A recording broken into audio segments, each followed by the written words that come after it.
Okay. Okay. So let's start the chapter TDS and TCS, tax deducted at source, tax collection at source. Sir બહુ જ સાંભળ્યું તમારા માટે ના ભણાવો તમે ઇન્કમ ટેક્સમાં બહુ બધું TDS TCS સમજાવી દીધું મેં ભણાવ્યું. આ બિલકુલ ઇન્કમ ટેક્સનું TDS TCS નથી. આ TDS TCS શેનું છે? Goods and service tax GST. So GST નું TDS TCS શું સર ઇન્કમ ટેક્સના TDS TCS કરતા અલગ છે? બિલકુલ. અને એસ્પેશિયલી TCS તો યાર તમને કંઈક અલગ જ મળશે. સર TDS TCS 10 એક લેક્ચર ના એક લેક્ચરમાં બધું થઈ જશે. એટલી બધી પ્રોવિઝન જ નથી. ઓકે, કે જેટલું ઇન્કમ ટેક્સમાં એટલું પોર્શન છે એવું. ઓકે, પણ સર આમ તમે જુઓ TDS નો કોન્સેપ્ટ તમને ખબર છે. What is the TDS concept? સામેવાળાને પેમેન્ટ કરવામાંથી ટેક્સ કાપી લેવાનો. TCS એટલે કે કલેક્ટ કરતા વખતે ટેક્સ. સર જો હું કોઈકને પેમેન્ટ કરું છું એમાંથી ટેક્સ કાપી એના બદલે ટેક્સ ગવર્નમેન્ટને આપું છું, તો એ TDS એ આમ પાછો ઇનડાયરેક્ટ ટેક્સ જેવો લાગતો હતો કે નહીં? આમ normally direct tax income tax એમાં શું હોય, પર્સન ખુદ જ પોતાનો ટેક્સ ભરે. પણ TDS એ પાછો એમાં એક ઇનડાયરેક્ટ વર્ઝન હતું કે જે પેલો તમારો પેયર છે તમારામાંથી પૈસા કાપીને ગવર્નમેન્ટને ભરી દે, તો રિવર્સ ચાર્જ જેવું લાગે નહીં? એવું થોડુંક હતું. પણ બેઝિકલી ઇન્કમ ટેક્સ નું TDS તમે મનમાં ઉતારી લીધું છે એટલા માટે ઈઝીલી તમને એ સમજાઈ ગયું ઇન્કમ ટેક્સ નું TDS. કારણ કે તમને ખબર પડી ટેક્સ ડિડક્ટેડ એટ સોર્સ, જેની ઇન્કમ છે ઈ ઇન્કમ આપનારો જે છે ઈ તેનો ટેક્સ શું કરી નાખશે? કટ કરી નાખશે. GST ની અંદર હું જ્યારે આ ચેપ્ટર ભણતો હતો કે જ્યારે મને રિયલાઇઝ થયું કે ઓકે ચલો આવું TDS TCS ની પ્રોવિઝન GST માં આવી, મને થયું કે GST માં ક્યાં TDS ની જરૂર છે યાર? Ultimately suppose I am the person who is supplier, Tamanna is the one who is recipient. હું એને ગુડ્સ વેચું છું, તો હું મારા બિલ ઉપર શું કરવાનો હતો કે ભાઈ 100 rupees plus 9 plus 9 CGST SGST એમ કરીને મેં બિલ આપી દીધું. 118 નું બિલ એને આપ્યું. એનો જ ટેક્સ છે, એના જ ખીચામાંથી જાય 18 રૂપીસ, એ જ હું એની પાસેથી લઉં છું. યસ ઓર નો? અને એની પાસેથી લઈને હું કોને આપું છું? ગવર્નમેન્ટને. હવે આમાં she is the payer, but ultimately she is the one who is bearing the burden, who is getting the burden of the tax. તો એને ટેક્સ ભરવાનો છે, પેમેન્ટ ઈ કરે. તો આમાં TDS ક્યાંનો આવ્યો, કેમનો આવ્યો? એટલે મને તો પહેલા એ જ નતો ખબર પડી કે યાર GST માં TDS ની શું જરૂર છે? કારણ કે GST તો આમાં ઇનડાયરેક્ટ ટેક્સ છે. કોઈ બીજા પાસેથી ટેક્સ લઈને તમે ગવર્નમેન્ટ, એટલે હું આપું છું મારો થોડો ટેક્સ. ગવર્નમેન્ટને પણ એવું થયું કે પબ્લિક કેપેબલ છે, એવી કેપેબલ છે કે ટેક્સ કદાચ લઈ લીધો મેં આની પાસે, મેં એને ગુડ્સના પૈસા અને ટેક્સના પૈસા લીધા અને કદાચ બની શકે ગવર્નમેન્ટ સુધી પહોંચ્યા નહીં. તો કે હા ઓકે આવું પરાક્રમ કરવા આપણે કેપેબલ છીએ. યસ. તો તમન્ના શું કરશે? તો કે તમન્ના છે ને ઈ મને જે ગવર્નમેન્ટના 18 રૂપીસ છે, 100 ઉપર 18 જે ગવર્નમેન્ટના છે 9 પ્લસ 9 ઈ તો આપશે જ, પણ મારા 100 માંથી એક સ્પેસિફાઈડ, જે અહીંયા હું તમને TDS માટે કહું, ઇટ ઇઝ 2%, 1% CGST અને 1% SGST ઈ કાપી કાઢશે અને ઈ શું કરી દેશે? મને ખાલી 98 જ આપશે. ઈ મારા બદલે બે કોને આપી દેશે? ગવર્નમેન્ટને. જે હું GST ના TDS ની વાત કરું, ઈ મારા બદલે 2 રૂપિયા કોને આપી દેશે? ગવર્નમેન્ટને. અને ગવર્નમેન્ટ પાસે આવી રીતે મારા 2 રૂપિયા ઓલરેડી પહોંચી ગયા. જેવા ઈ મારા 2 રૂપિયા ગવર્નમેન્ટને આપશે મારા નામથી, એટલે આ રૂપિયા મારા ઇલેક્ટ્રોનિક કેશ લેજરમાં જમા થશે. સર કેશ લેજર ઈ શું હોય? બે રીતે હું ટેક્સ પે કરી શકું GST નો, એક ક્રેડિટ લેજર અને એક કેશ લેજર. ક્રેડિટ લેજર એટલે શું થયું? ક્રેડિટ લેજર એટલે જે મને ITC મળી હોય, I can use my ITC for paying the outward tax. Yes. જ્યારે મારી પાસે ITC ઇનફ ના હોય તો હું ટેક્સ ક્યાંથી ભરું? રોકડામાં. મારી પાસે ITC નથી, યા તો ITC વપરાઈ ગઈ છે એવું કંઈ છે, તો હું સેમ કેવી રીતે ટેક્સ ભરું? રોકડામાંથી, કેશથી. તો કેશમાં ટેક્સ ભરવા માટે કેશ લેજર હોય. શું હોય? Cash ledger. એટલે હું પૈસા ભરું એ મારા કેશ લેજરમાં જાય.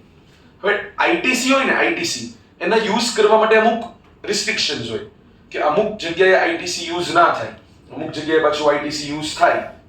કેશમાં એવું ના હોય. કેશ એટલે તો રોકડા જ. ઈ તમે ગમે ત્યાં તમે એના ગમે તે ટાઈપના ટેક્સનું પેમેન્ટ કરવા માટે ઈ કેશ લેજરનો યુઝ કરી શકો. હું તમને એક પેમેન્ટ ઓફ ટેક્સ નામનું ચેપ્ટર છે એમાં બનાવીશ. ઓકે, હવે તમન્નાએ જે મારો ટેક્સ કાપ્યો અને ગવર્મેન્ટને 2 રૂપિયા આપી દીધા, ઈ સીધા મારા કયા લેજરમાં આવશે? કેશ. ક્રેડિટ નહીં, કેશ લેજર. સર તો સારું થયું ને તમને કે તમે એટલા જાણે કે તમે કેશ ભરી દીધા. બિલકુલ, મારા પૈસામાંથી, મારા જ 100 રૂપીસમાંથી 2 એને કટ કરી નાખ્યા અને એને ગવર્મેન્ટને આપ્યા. યસ ઓર નો? તો મને એની 100% બેનિફિટ મને મળવો જ જોઈએ 2 રૂપિયાનો. એટલે જો ઈ મારા ક્રેડિટ લેજરમાં આવે તો ક્રેડિટનો પાછો યુટિલાઇઝ અમુક રીતે જ કરીએ, અમુક એવા રૂલ્સ છે કે જેમાં ક્રેડિટ રિસ્ટ્રિક્ટ કરેલી ને આ ને તે, તો મને પ્રોપર એનો બેનિફિટ મળે નહીં. એટલે ઈ જે મારો ટીડીએસ કરશે ઈ સીધો મારા કયા લેજરમાં જશે? Cash ledger. હવે હું તમન્ના પાસેથી મેં 18 કલેક્ટ કર્યા છે, ઈ 18 તો આપશે જો મને, ઈ 118 માંથી નહીં કાપે, ઈ 100 માંથી કાપશે મારા વાળા પાર્ટમાંથી. ઓકે, પણ એના જે મેં 18 લીધા ઈ તો મારે ગવર્મેન્ટને દેવાના, પણ એની માટે હું મારી આઈટીસી યુઝ કરીને ગવર્મેન્ટને બાકીના આપવાના થાય. ઈ બાકીના જે મારી આઈટીસી યુઝ કરીને આપવાના થતા હોય, જે મારી ટેક્સ લાયબિલિટી આવે, એમાંથી 2 રૂપિયા તો ઓલરેડી શું થયા છે? ગવર્મેન્ટને મળી ચૂક્યા છે. આ થયો ટીડીએસ કોન્સેપ્ટ. તમને સમજાણું આખી વાત? હવે મેં આખું એક્ઝામ્પલ તમને સરસ આપ્યું, તમને એક્ઝેક્ટ આઈડિયા આવ્યો, મારાને તમન્નાનું એક્ઝામ્પલ આપ્યું અમને તેમ. આમાં એક સૌથી મોટી ભૂલ હતી તમન્ના, સોરી ભૂલ તમન્ના નહીં, એક્ઝામ્પલની ભૂલ હતી. તમને ખાલી સમજાવવા માટે હતો કોન્સેપ્ટ. તમન્ના જે છે એ ટીડીએસ નહીં કરે, તમન્ના નહીં કરે તો કાજલ કરશે, ઈ નહીં કરે, ઓકે, ગર્લ્સ નહીં કરે, Parthraj individual Parthraj TDS. Sir તો કોણ ટીડીએસ? ટીડીએસ કરવા માટે ખાલી ગવર્મેન્ટની જે ઓથોરિટીઝ છે એને જ પાવર આપ્યો છે. Governmental agencies, governmental authorities, public sector units, એ લોકોને રિસ્પોન્સિબિલિટી નાખી છે કે તમારે ટીડીએસ કરવો. Gating it? એટલે ટીડીએસ કોણ કરી શકે, એટલે આમ જો તો કોણે કરવો જોવે, એમાં આપણા જેવા ઇન્ડિવિડ્યુઅલ્સ ને એવું નહીં આવે. નોર્મલી તમે બાઇંગ સેલિંગ કરતા હોય, તમે કોકની પાસે વસ્તુ લઈને આવો અને તમે એની પાસે કઈ ગુડ્સ લીધા કે આટલો જીએસટી લાગ્યો અને આ બિલ, તો ઓલા રેસ્ટોરન્ટમાં જમવા ગયા તમે કીધું આટલું બિલ, તમે કીધું તારો ટીડીએસ કરીને હું જ ગવર્મેન્ટને ભરી દઈશ. એમ ના હોય, તમે ના કરી શકો. Yes or no? આપણે કોઈનો ટીડીએસ ના કરી શકીએ. ટીડીએસ કોણ કરી શકે અને કોણે કરવો જ પડે એની માટે એ લોકોએ નોટિફાઈ આપ કર્યા છે પર્સન. તો એ મોસ્ટલી એમાં ગવર્મેન્ટ એન્ડ ગવર્મેન્ટલ એજન્સીઝ એટલું ઇન્સ્ટ્રક્શન બધું હોય છે, પણ તોય આપણે મારા સમજશું. Gating it? હા કે ના? ચલો, તો આપણે કોઈ પણ ટીડીએસ ની સેક્શન સમજતા હોઈએ તો આપણે ઇન્કમ ટેક્સ માં કેવા લોજિક થી સમજતા હોય, તો કે સૌથી પહેલા who is payer, who is recipient, એવું બધું આપણે જોઈએ. What is the rate of TDS, on what amount, threshold limit, yes or no? આપણે બધું આવું સમજતા હોય ને એ રીતે આપણે કરી નાખતો હોય કામ. સેમ વે આપણે સિમ્પલી એવી રીતે કરશું. તો પહેલું તમને કોન્સેપ્ટ ક્લિયર છો? મેં પેલું 2 રૂપીસ વાળું એક્ઝામ્પલ આપ્યું, એનાથી તમને ખબર પડી ગઈ આને કેમ ટીડીએસ કીધો. 100 રૂપીસ છે મારી સેલ વેલ્યુ છે, 100 રૂપીસ જે છે મારી સેલ વેલ્યુ છે. તો મારી જે સેલ વેલ્યુ છે, એમાંથી એને 2 રૂપિયા મને ઓછા આપે. મારી ઇન્કમ 100, એમાંથી એને 2 રૂપિયા ઓછા આપીને કોને આપી દીધું? ગવર્મેન્ટ. એટલે it is TDS for me. Sir TCS હજી વાર છે, પહેલા ટીડીએસ સમજી લઈએ, આખું મસ્ત કરી નાખીએ, પછી ટીસીએસ જોઈએ. ઓકે, સો મારી જે વેલ્યુ જે છે એમાંથી એને શું કર્યું? થોડુંક કટ કરી નાખ્યું અને ગવર્મેન્ટને આપી દીધા પૈસા. Getting it? પાક્કું એટલું ખબર પડી બધાને? ઓકે, સો પેજ નંબર 14.6 મોડ્યુલમાં આપણે ત્યાંથી શરૂ કરશું, કારણ કે 14.1 2 3 4 5 પર બધું ડેફિનેશન ને ડેર સેક્શન ને એવું જ છે. સો 14.6 પર જો તમે આવી જાઓ, આ થોડું ધીમું કરી, ફેન સ્પીડ સ્લો કરો. ઓકે, સો સૌથી પહેલા deductors of tax at source analysis માં મળ્યું. તો આમ પેલું હુ ઇઝ ધ પેયર એવું જોવાનું ને, તો હુ ઇઝ ડિડક્ટર, પહેલો પોઈન્ટ ઈ આવ્યો. who is supposed to deduct TDS, yes or no? તો એની અંદર તમે જુઓ, under GST design section 51 of the CGST Act 2017 prescribes the authority and procedure for tax deduction at source. the TDS provision empowers the central government to make it mandatory for the following person to deduct tax at source from payment made to supplier of taxable goods and or services. કોને payment કર્યું ખબર? Supplier of taxable goods and or services. એનો મતલબ જે કોઈ exempt supply કરતા હશે, exempt supply, એનામાં TDS થશે નહીં. જે taxable સપ્લાય કરતા હોય એનામાં TDS થશે, પણ તોય હમણાં આપણે બધું ઈ ડિડક્ટિવમાં જોશું. એવું નાનું મોટું ડિડક્ટિવમાં જોશું. યસ, ચલો. સો હુ ઇઝ ડિડક્ટર? સૌથી પહેલું શું કીધું? कौन कौन? सेंट्रल गवर्नमेंट और स्टेट गवर्नमेंट डिपार्टमेंट और एस्टैब्लिशमेंट. तो सीजी और एसजी डिपार्टमेंट और तो गवर्नमेंट ना अलग अलग डिपार्टमेंट होय, गवर्नमेंट ની अलग अलग બધી મિનિસ્ટ્રી ની બધા હોય, એને કઈક ને કઈક કામ, પૈસા ને બધું જરૂર પડે, કઈક ગુડ્સ સર્વિસીસ ની જરૂર પડતી હશે ને. એ લોકો કઈ એમને થોડા ફંક્શન કરતા છે, અમે ગવર્નમેન્ટ છે, કઈ પણ અમારે બધું જાતે થઈ જાય, જાદુગર નથી લોકો, ગવર્નમેન્ટ છે. યસ, સો એમને ગુડ સર્વિસીસ ની જરૂર પડે, તો એમણે કોઈકની પાસેથી ગુડ સર્વિસીસ લીધા, તો એમણે પોતે શું કરી નાખવાનું? ટીડીએસ. આમ તમે જો તો કેવું કહેવાય કે પોતે જ તે સામેવાળાનું પેમેન્ટ કરતા વખતે એને એમ કહી દે કે હું તારા પૈસામાંથી ટેક્સ કાપી લઉં છું ત્યારથી. હા કે ના? અને હું મારા ખીચામાં જ મૂકી દઉં, કારણ કે અલ્ટિમેટલી ગવર્નમેન્ટનો જ છે પૈસા. યસ ઓર નો? ચલો, બીજું કોણ છે? તો કે લોકલ ઓથોરિટી. તો જો આ સીજીએસજી આવ્યું, હવે લોકલ ઓથોરિટી એટલે એલએ. તો લોકલ ઓથોરિટી ઈ એક ટાઈપની શું થઈ? Government, municipality. ઈ સિટી લેવલ પર ને એમ ગવર્નમેન્ટ છે. પેલું સ્ટેટ અને સેન્ટ્રલ લેવલ પર ગવર્નમેન્ટ હતું. Yes or no? Local authorities, then governmental agencies. Next શું કીધું? ગવર્નમેન્ટલ એજન્સીઝ. અને ફાઇનલી છેલ્લે ને કીધું નોટિફાઈડ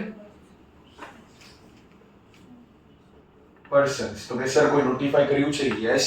નીચે જો, with respect to deductors under section 51(1)(a, provision of TDS are applicable to certain prescribed authorities of Ministry of Defence.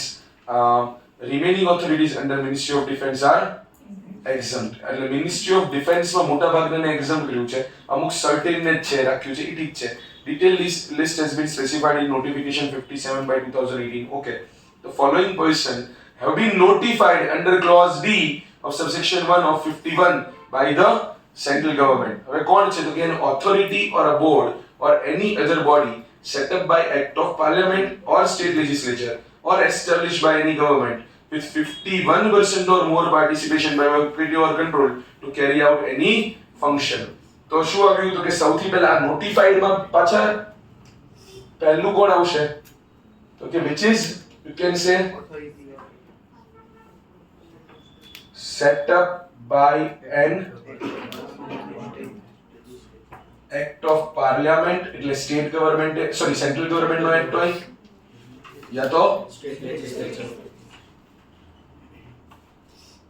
और state legislature, state government નો લો હોય.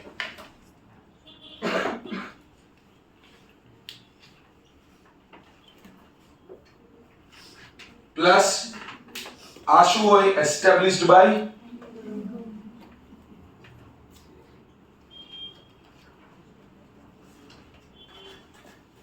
પ્લસ આમાં 51% કે એનાથી વધારે પાર્ટિસિપેશન કોનું હોય? ગવર્નમેન્ટનું. Sorry,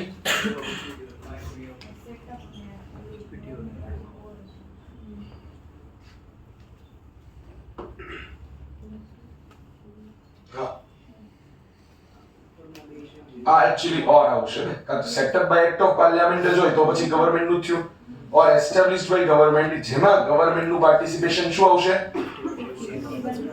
more than 51%, more than or equal to હશે, વિચ 51% ઓર મોર. इसे નથી ઇક્વિટી ઓર કંટ્રોલ. આટલું ડન. તો આ પહેલું નોટિફાઈડ થયું.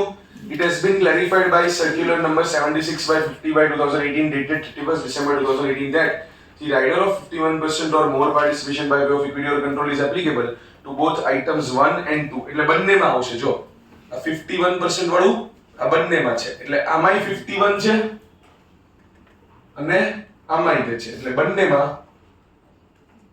આપણે એપ્લાય કરવાનું છે ડન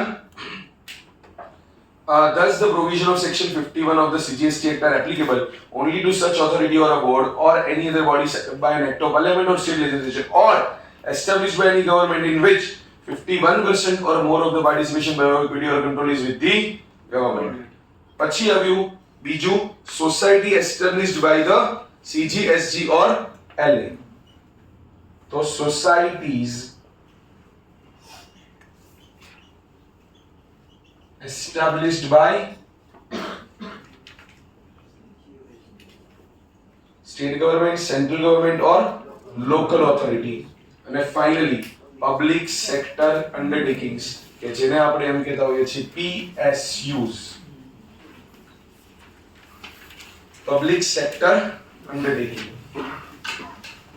જો ભાઈ આ મેં ખાલી તમને સમજાવ્યું. આપણે આ પહેલા પેજનું જે છે એ આપણે સમરાઇઝ્ડ વર્ઝન જોઈએ છીએ કે who is the deductor. તો કે central government, state government, department or establishment, local authority, governmental agency અને notified person માં બધું ગવર્નમેન્ટ જ છે. yes or no? એટલે આમ તમે જો ગવર્નમેન્ટ એન્ડ ગવર્નમેન્ટ અંડરટેકિંગ્સ કે ગવર્નમેન્ટ ડિપાર્ટમેન્ટ્સ ઈ લોકો તે શું કરવાના છે? ઈ લોકો TDS કરવાના છે. બીજા કોઈને TDS ને એવા બધા કામો સોંપ્યા નથી. yes or no? આટલું પેલા ખબર પડી ગઈ બધાને? yes or no? હવે એમાં પાછું એક્સેપ્શન છે કે categories of person not liable to deduct TDS. ક્યારે TDS નથી કરો એનું એક બીજું એક નો TDS વાળી અલગથી સેક્શન જો બાજુના પેજમાં છે જ. પણ એક અહીંયા છે તો કે tax is not liable to be deducted at source in the following cases. આપણે સમજી જશો તમે કે આવું કેમ છે. when goods and or services are supplied from a public sector undertaking to another public sector undertaking whether or not a distinct person. એટલે એક PSU થી બીજા PSU ને હોય TDS છે નહીં. and when supply of goods and or service takes place between one person to another person specified in ABCD. આ ABCD છે actually ABCD. આ ABCD માં એકબીજાને જે લોકોએ સપ્લાય કરેલા હોય તો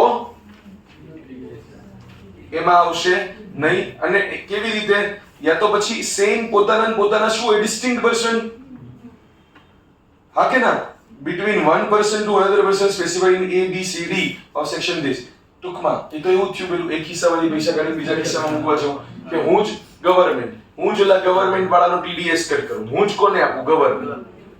એવું આવશે. મોસ્ટલી તમે જોશો તો ગવર્નમેન્ટ ટુ ગવર્નમેન્ટ મોટા ભાગની બધી સર્વિસીસ ની બધું છે ને લગભગ એક્ઝામ્ડ જ છે. પણ તોય તે જસ્ટ ખાલી ફોર્માલિટી માટે આપણે આમ સમજ્યા. યસ ઓર નો એ આપણે આપણા એક્ઝમ્પશનના ચેપ્ટરમાં પછી જોવાના જ છે. આટલું clear? So categories of person not liable to deduct TDS માં ઈ જ બે જો આ લોકો અંદર હોય તો ઈ આવશે નહીં. આટલું ડન? નેક્સ્ટ તો આમાં આપણે કહી દઈએ નો TDS if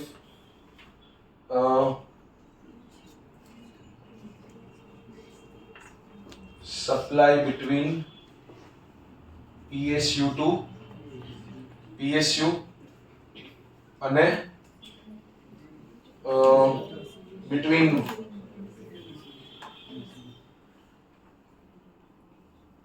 supply between one deductor એવું લખી દઉં to another deductor. એટલે ડિડક્ટર બનશે જ નહીં પણ આવું ખાલી હું ઉપરના પરિવાર કેમ કે હું ABCD હું લખું એની કરતા. યસ? આટલું બધાને સમજ પડી? ડિડક્ટીઝ નંબર 2.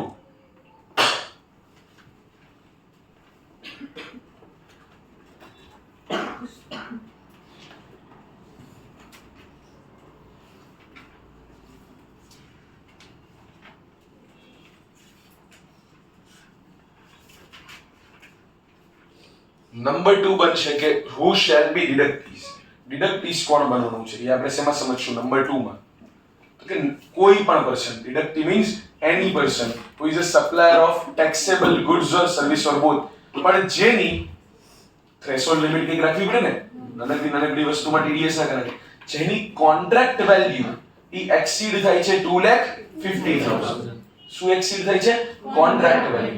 સર કોન્ટ્રાક્ટ વેલ્યુ એટલે પર કોન્ટ્રાક્ટ વેલ્યુ એવું એમના ગવર્નમેન્ટ જ્યારે કોઈ કામ કરે ને ત્યારે એ લોકોના ટેન્ડર ભરવાના ઈ સેન્સમાં એ લોકોના વહીવટ થતા ઓકે કે ભાઈ તમે કોઈ ઇન્કમ ટેક્સ ઓથોરિટી છે કે એને કોઈ આવા માણસની જરૂર છે XYZ પર્સનની જરૂર છે કે જે ઇન્કમ ટેક્સ વાળાને એવી રીતે બધું આ ત્રણ આમ જરૂરી એના ગુડ્સ બધું સ્ટેશનરીનું મટીરીયલ ને બધું પ્રોવાઈડ કરે તો એ ઇન્કમ ટેક્સ વાળાને એમને સ્ટેશનરી ને બધું જોઈએ ને તો એમણે પોતાનું સ્ટેશનરીનું ટેન્ડર બહાર પાડ્યું કે અમને કોણ સ્ટેશનરી સપ્લાય કરશે બોલો અમે કોને આપીએ તો અલગ અલગ લોકોએ શું કર્યું ઈ ટેન્ડર ભર્યા એટલે ટેન્ડર ભર્યા કહેવાય સાંભળેલું છે એવું ટેન્ડર ભર્યું કેવું કઈ યસ તો અલગ અલગ લોકોએ એપ્લાય કર્યું કે ભાઈ હું તમને સપ્લાય કરી દઈશ હું કરી દઈશ એમ બધાએ પોતાની ટર્મ્સ આપી એમાંથી એકાદની ટર્મ શું થઈ અપ્રૂવ થઈ કે તારું ટર્મ કે ડન કેટલા રૂપિયા અમે તને આપશું ટેન્ડર ઈ કહેવાય કોન્ટ્રાક્ટ વેલ્યુ કે અમને આખા વર્ષમાં આટલી રિક્વાયરમેન્ટ છે ભાઈ અમને આખા વર્ષમાં આટલી સ્ટેશનરી જોશે આમ જોશે તેમ જોશે આમ જોશે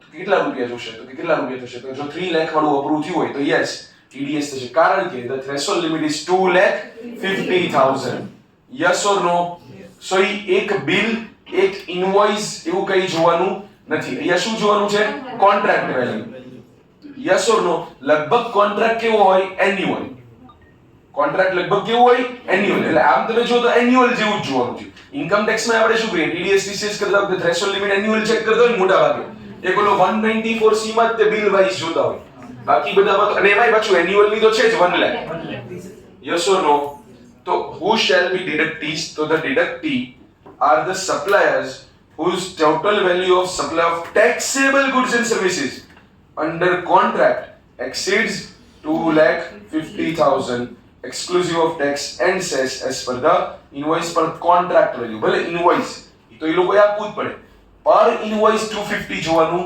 નથી ભલે એવું લખ્યું invoice value as per invoice તમારે જોવાનું છે contract તમારે શું જોવાનું છે contract yes or no so supplier of taxable goods or services પહેલા તો ઈ જોશે plus contract value is more than 2,50,000 rupees हाँ ये 2,50,000 it should not be inclusive of tax 2,50,000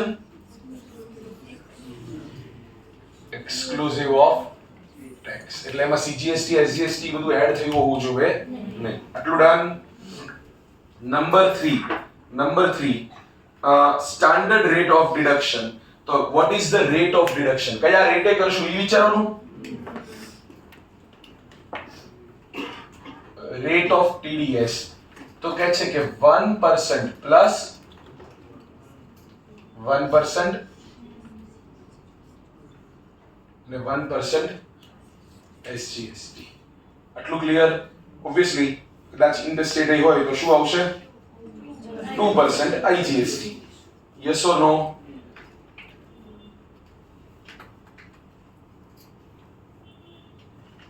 So, એમાં શું લખ્યું tax would be deducted at 1% under CGST Act 2017 of the payment made to supplier like the deductive of taxable goods and services where the total value of supply under a contract હવે આવી ગયું ને હવે એને bill ના કીધું હવે એને શું લખ્યું total value of supply under a contract exceeds rupees 2,50,000 excluding the amount of central tax, state tax, UT, IGST and cess indicated in the invoice.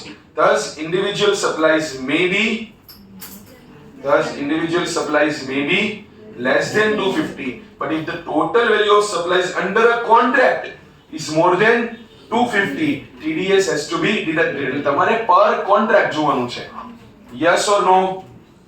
The deductors have to deduct tax at 1% from the payment made to or credited to supplier of taxable goods and services under CGST Act 2017. It may be noted that IGST provides that in case of tax deduction at source, the deductor shall deduct tax rate at the rate of 2% from the payment made or credited to the supplier. બસ તમને ખબર છે તમે નાખો તો બસ એને light કરી છે. So આમ જુઓ તો ઓલું લાઈન છે એ લખીને નથી ઈ ખબર પડી ગઈ ટાઈમ ઓફ ડિડક્શન.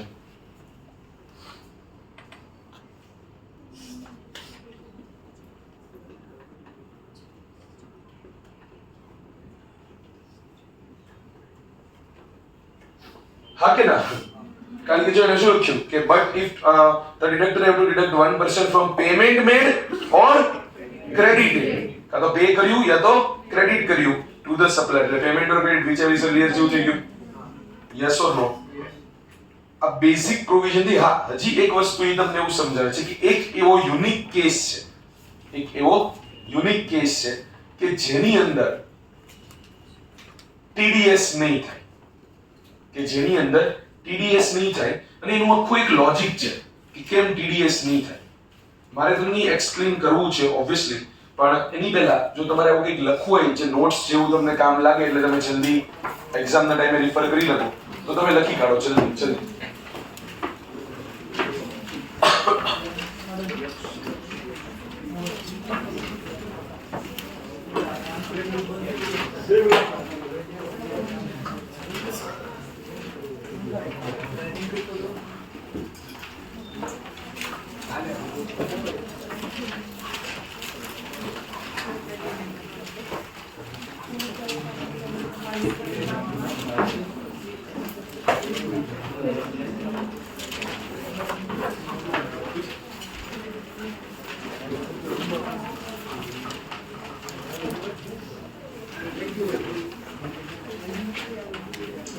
હું ખાલી એમ કીધું on what amount.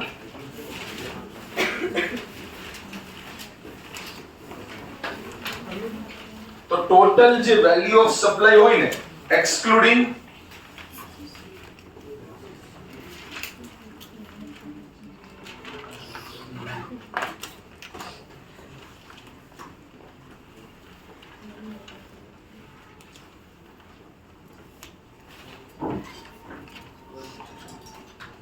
મતલબ જો સમજો મારી વાત, મેં તમને પહેલા જ સમજાવ્યું, અહીંયા ધ્યાન, કોઈ એક ઇનવોઇસ છે કે જે આવી રીતે છે 100 + 9 + 9 એમ 118 છે, તો આમાં તમે 118 ના 2% કરશો,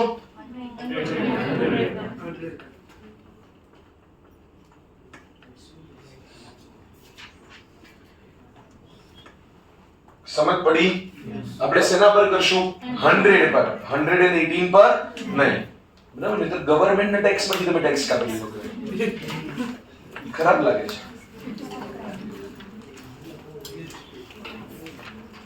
જલ્દીઓ ભાઈ 2-3 મિનિટ થી વધારે આમાં ટાઈમ ના બગાડવાનો હોય, વિચારી ના લખવાનું હોય, ખાલી સમજતા વખતે વિચારવાનું હોય, લખતા વખતે છાપી દેવાનું હોય.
કઈ ના સમજાય તો મને પૂછો શું લખ્યું છે એવું કઈ.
supplies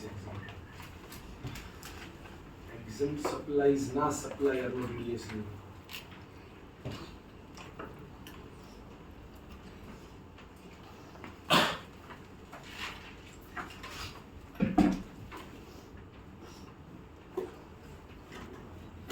चलो ये ध्यान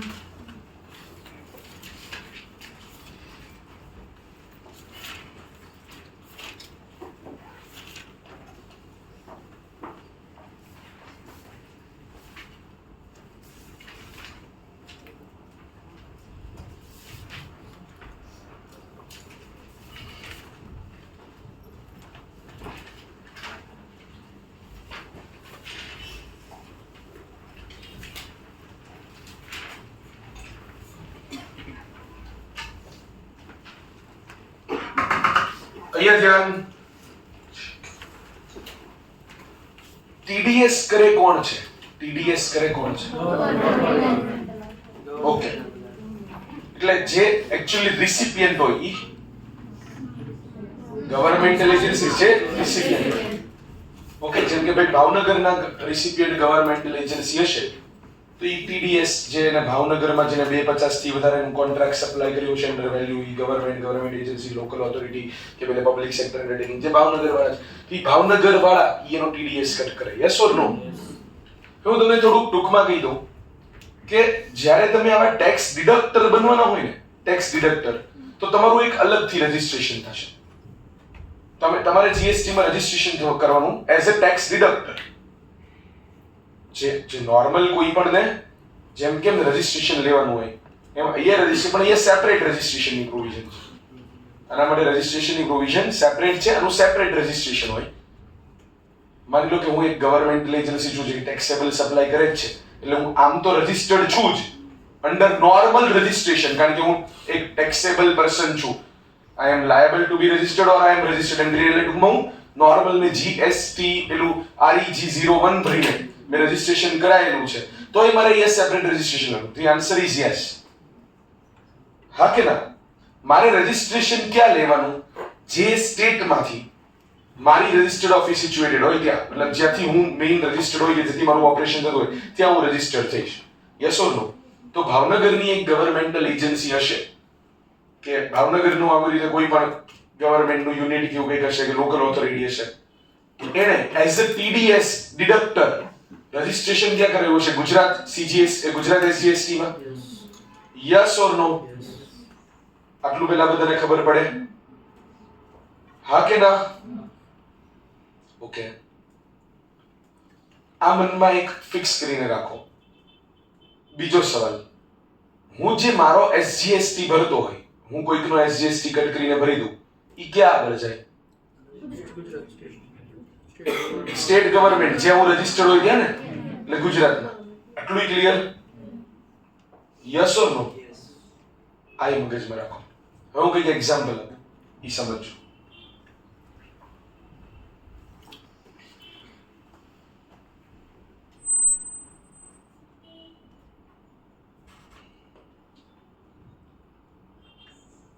સપ્લાયર છે ગુજરાતનું, પ્લેસ ઓફ સપ્લાય, હું શું બોલું છું? હવે એવું નથી તમને નથી આવડતું, ઈ ક્યાં છે? એટલે આ કેવું સપ્લાય થયું?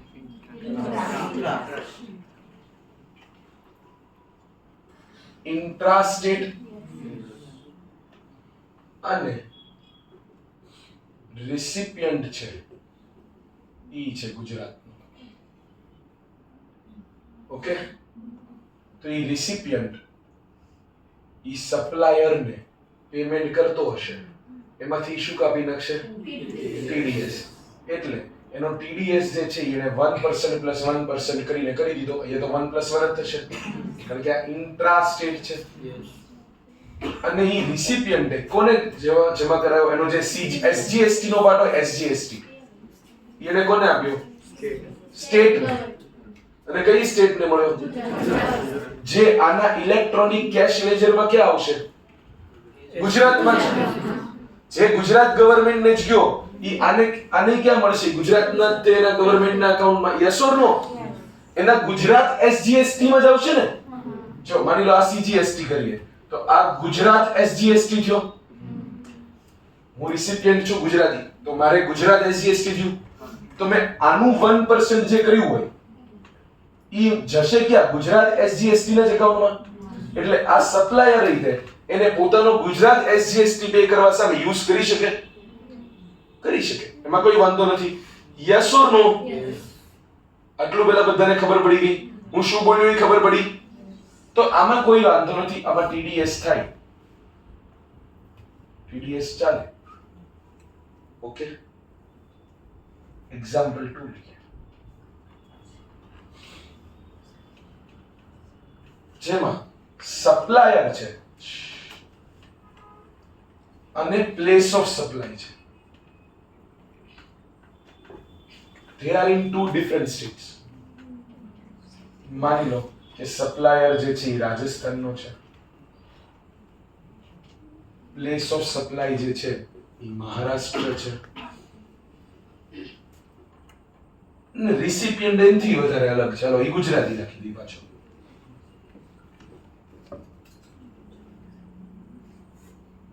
યસ, આનાથી આ વચ્ચે જે ડીલ થઈ એને આપણે શું કહેશું? ઇન્ટરસ્ટેટ. એટલે આ રિસિપિયન્ટે શું કરવાનો છે? 2% IGST TDS કરવાનો. તો ઈ સપોઝ આ રાજસ્થાન વાળા સપ્લાયર ના પેમેન્ટ માંથી 2% IGST કાપીને ઈ જમા ક્યાં કરાવશે? IGST માં જ. અને આની ક્રેડિટ પછી કોની મળે? IGST. તો ઈ IGST તો કોઈ સ્ટેટ નો એવું નથી, ઈ તો ઈ લોકોની અંદરની મેટર છે, ઈ લોકો શેર કરવાના છે. યસ ઓર નો? હા કે ના? તો આ IGST વાળી મેટર હોય એમાં જે TDS કર દો તો કઈ બબાલ થવાની નથી. સર શું બોલો છો? બધું તો બરાબર જ જાય. હવે મજા આવશે.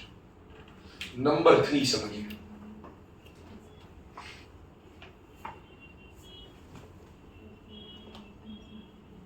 સપ્લાયર જે છે, સપ્લાયર ઈ રાજસ્થાનનો છે. પ્લેસ ઓફ સપ્લાય ઈ તે રાજસ્થાન છે. એટલે આ કેવું સપ્લાય થયું? ઇન્ટ્રાસ્ટેટ. એટલે આમાં શું લાગે? CGST SGST. પણ જે રેસિપિયન્ટ છે ઈ આપણો ગુજરાતી છે. હવે જો આણે આના બિલમાં લગાવ્યો તો ભાઈ, તો કે એને બિલ આપ્યું, એમાં આપ્યું value plus CGST plus SGST એવું બિલ આપ્યું. હવે આ રિસિપિયન્ટ ગુજરાતી છે, ઈ એનામાંથી TDS કરવા જાય અને એમ કરે કે 1% તારો SGST કાપ્યો. ચલો CGST નો વાંધો નહીં, મે 1% તારો શું કાપ્યો? SGST. ઈ આ ક્યાં જમા કરાવશે? ગુજરાતમાં. પાક્કું? કારણ કે રિસિપિયન્ટ કેનો છે? હવે ઓલો સપ્લાયર કેનો છે? તો તમે ગુજરાત ગવર્નમેન્ટને પૈસા આપી દીધા એટલે રાજસ્થાન ગવર્નમેન્ટ કહેશે ઓકે હવે ઈ પૈસામાંથી તું તમ તારો ટેક્સ પે કર, બસ મોજ કર. આટલા સારા સંબંધ આપણા આખા દેશમાં કોઈ બે ગવર્નમેન્ટ નથી. આજુબાજુમાં ઘણીવાર સારા સંબંધ છે, હું નથી કહેતો નથી, બરાબર ને? બે ગવર્નમેન્ટ કોમન હોય આમ બધું બરાબર, પણ પોતાના પૈસાની વાત આવે, પોતાના બજેટની વાત આવે ત્યારે ભાઈ કે પ્રોફેશનલ, વી આર પ્રોફેશનલ્સ. બરાબર નહીં કે વ્યવહારની રીતે ભાઈ સંબંધ આપણા છે, બરાબર છે, પણ વ્યવહાર બસ કાગળો ગાળો. સો તમે એમ કેવી રીતે તમે એવું માની શકો કે પેલો ભાઈ જે છે રિસિપિયન્ટ એનો 1% ટેક્સ કાપીને ગુજરાત ગવર્નમેન્ટને આપી દે અને એનું કેશ લેજરમાં ક્રેડિટ સપ્લાયરને રાજસ્થાન ગવર્નમેન્ટ આપે? આવું કેમનું થઈ શકે? આવું થઈ શકે? પાક્કું સમજણ શું બોલું છું? એટલે જ્યારે આવું હોય ત્યારે TDS ઈ થાય નહીં. જ્યારે સપ્લાયર અને પ્લેસ ઓફ સપ્લાય સેમ સ્ટેટમાં છે પણ recipient is registered in a different state, ત્રણેય અલગ અલગ સ્ટેટમાં હોય ને તો વાંધો નથી. કેમ? કારણ કે IGST નો કેસ થઈ જાય અને IGST આમે ઈ લોકોનો બધાનો ઈ લોકો વેચે, ત્રણેય એક સ્ટેટમાં હોય તોય વાંધો નથી. Even supplier place of supply અલગ સ્ટેટમાં હોય અને રિસિપિયન્ટ કદાચ સપ્લાયર કે પ્લેસ ઓફ સપ્લાય વાળા સ્ટેટમાં હોય તોય કઈ વાંધો નથી. ખાલી સપ્લાયર અને પ્લેસ ઓફ સપ્લાય અલગ અલગ સ્ટેટમાં એટલે IGST લાગી ગયો, એમાં કઈ ટેન્શન લેવાનું નથી. ટેન્શન ક્યારે છે તો કે લાગે છે SGST CGST, કારણ કે ઈ બે તો એક જ છે. કારણ કે SGST CGST કેનાથી નક્કી થાય? સપ્લાયર અને પ્લેસ ઓફ સપ્લાય. ભણી ગયા ને એનાથી નક્કી થાય.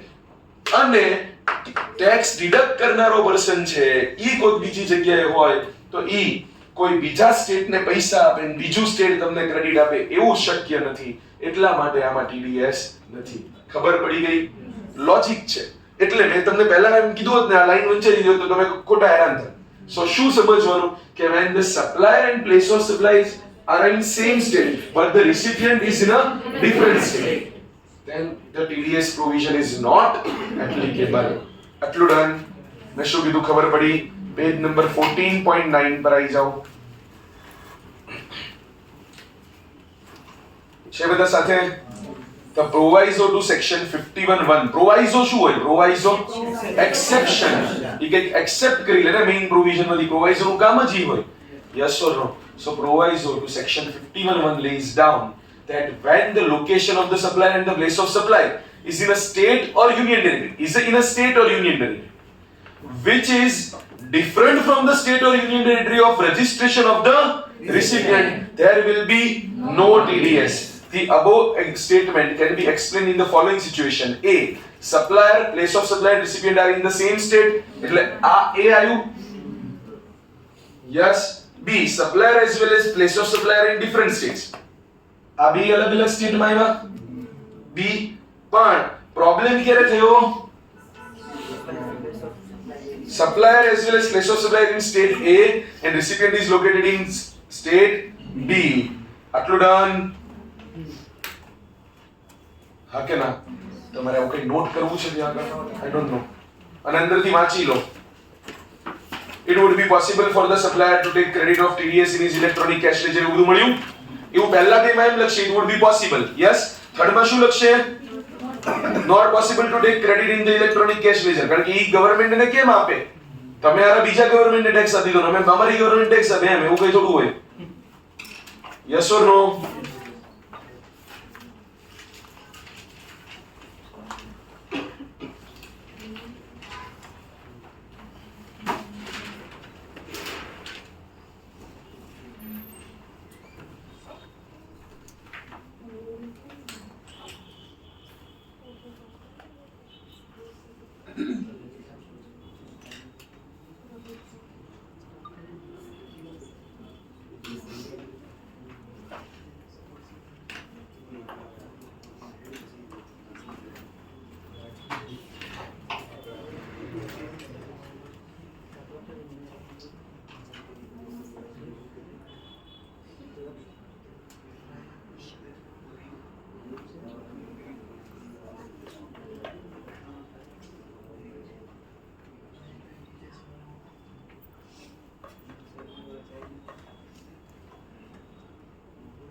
चलो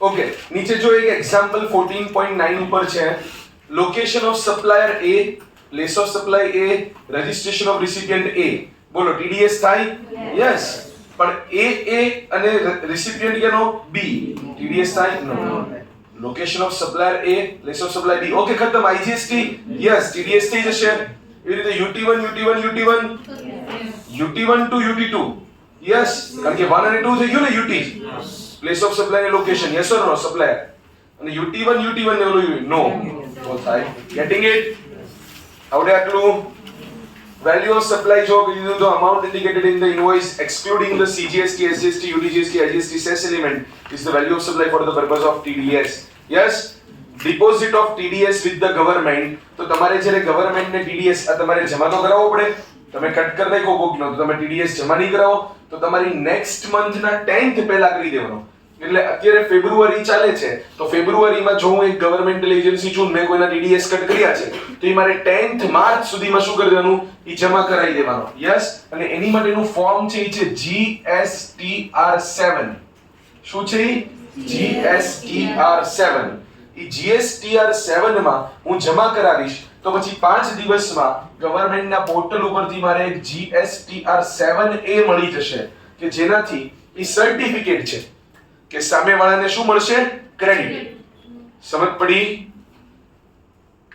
કે ભાઈ મેં તારો TDS કાપીને ગવર્નમેન્ટને જો જમા કરાવી દીધો એનું સર્ટિફિકેટ ઈ શું છે GSTR7A તો જોઈ લો deposit of TDS with government so the amount of tax deducted at source should be deposited to the government account by deductor by 10th of the succeeding month yes TDS certificate a TDS certificate is required to be issued by the deductor like the person who is deducting the tax in the prescribed form to deduct it like the supplier from whose payment TDS is deducted okay તો જે ડિડક્ટી ને આપણે issue કરી દેવું પડે ડિડક્ટરે એની certificate જે છે એ કયા કયા ડિટેલ હશે એની અંદર તો કન્ટેન્ટ ઓફ ફોર્મ GSTR7A એટલે કે TDS certificate R given below TDS certificate number, GST of the deductor, name of the deductor, GST of the deductee, legal name of the deductee, trade name if any, and tax period in which tax deducted and accounted for in GSTR7 એટલે કયા period નું છે details of supply and amount of tax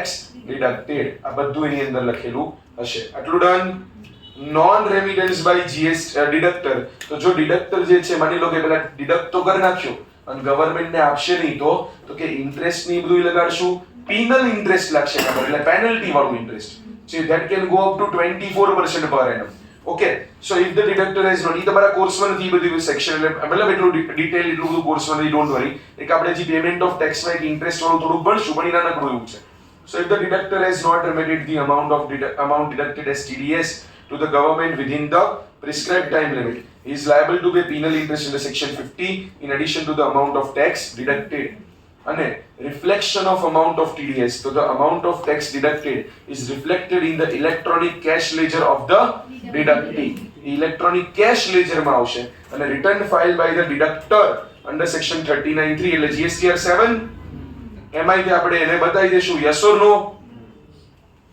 હા કે ના કીધું ને મેં GSTR7 so the deductee can claim credit of the tax deducted in his electronic cash ledger this provision enables the government to cross check whether the amount deducted by deductor is correct and that there is no mismatch between the amount reflected in the electronic cash ledger and the amount shown in the return filed by the deductor સમજાણું એટલે શું કરશે government પોતાના એક record માટે આ બધું maintain કરશે એટલે એનાથી ક્રોસ ચેક થાય this is similar to existing practice in income tax relating to ETDS income tax માં જે છે ને income tax માં કોકે તમારો TDS કર્યો એની ફોર્મ 26AS માં રિફ્લેક્ટ થાય મેં તમને income tax નું કદાચ ફોર્મ 26AS બતાવ્યું હશે નહીં બતાવ્યું તો તમને બતાવીશ એક વખત કે ફોર્મ 26AS શું હોય એમાં તમારે કોણે કોણે તમારો TDS કાપ્યો છે કેટલા રેટે કયા પેમેન્ટમાંથી કાપ્યો છે કેટલો TDS કાપ્યો છે બધું તમને શો થઈ જાય તમને હું ચેક કરું તો મને ખબર પડી જાય મારો TDS આટલો થયો છે આટલા આખા વર્ષમાં ગેટિંગ ઇટ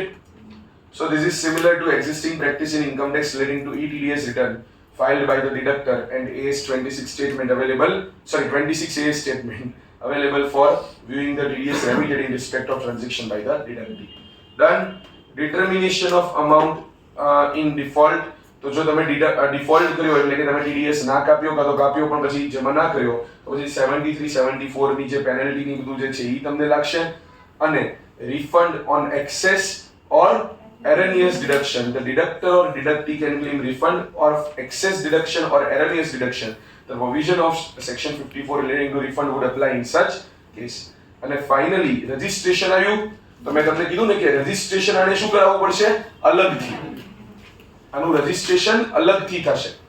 જે નોર્મલ તમે જે રજિસ્ટ્રેશન કરાવતા હોય જીએસટી ની અંદર ઈ તો તમારું રજિસ્ટ્રેશન છે જ, પણ બીકોઝ તમે અહીંયા ટીડીએસ ની પ્રોવિઝનમાં તમે ફોલ થાવ છો એટલે તમારે શું કરવું પડશે? એક અલગથી રજિસ્ટ્રેશન કરાવવું પડશે. Yes or no? So any person required to deduct tax in accordance with the provision of section 51 shall electronically submit a registration application in the prescribed form through the common portal. The proper officer shall, after due verification, grant registration within 3 working days from the date of the application. Also on request or upon inquiry or pursuant to any other proceeding under the Act, if proper officer is satisfied that person is no longer liable to deduct tax at source under 51, then the said officer may cancel the said registration. Following procedure as provided in Rule 22 on the CGST rules for cancellation of the registration. એટલે ઈ લોકો જે 22 માં procedure આપીએ છે cancellation ની, ઈ જ procedure follow કરી એટલે પેલું ઓપોર્ચ્યુનિટી ઓફ બીંગ હર્ડ આપવાનું ની બધું કરવાનું અને પછી એનો રિપ્લાય ની રાહ જોવાની 7 ડેઝ માં રિપ્લાય આપે ની પછી એને reason to be record in writing કરીને તેને રજિસ્ટ્રેશન કેન્સલ કરવું. યસ, આ પ્રોસિજરલ પાર્ટ હતો. મેઇન ખબર પડી? Yes or no? એક્ઝામ્પલ 1 જો supplier makes a payment worth 20 lakh to a recipient and GST at the rate of 18% is required to be paid. તો જો સપ્લાયરે 20 લાખ નું પેમેન્ટ કર્યું અને એના ઉપર પાછો 18% જીએસટી છે. સોરી, હા, તો આમ જો તો બિલ કેટલાનું થયું? 23,60,000 નું થાય. પણ મારે 2360 માંથી ડિડક્ટ કરવાનો કે 20 માંથી 20? તો the recipient while making the payment of rupees 20 lakh to the supplier shall deduct 2% CGST1 SGST1 which is 4 lakh as TDS. સમજાણું? The value of TDS purpose shall not include 18% GST. The TDS so deducted shall be deposited in the account of the government by 10th of the succeeding month. Yes or no? A 10th of the succeeding month કેવી રીતે?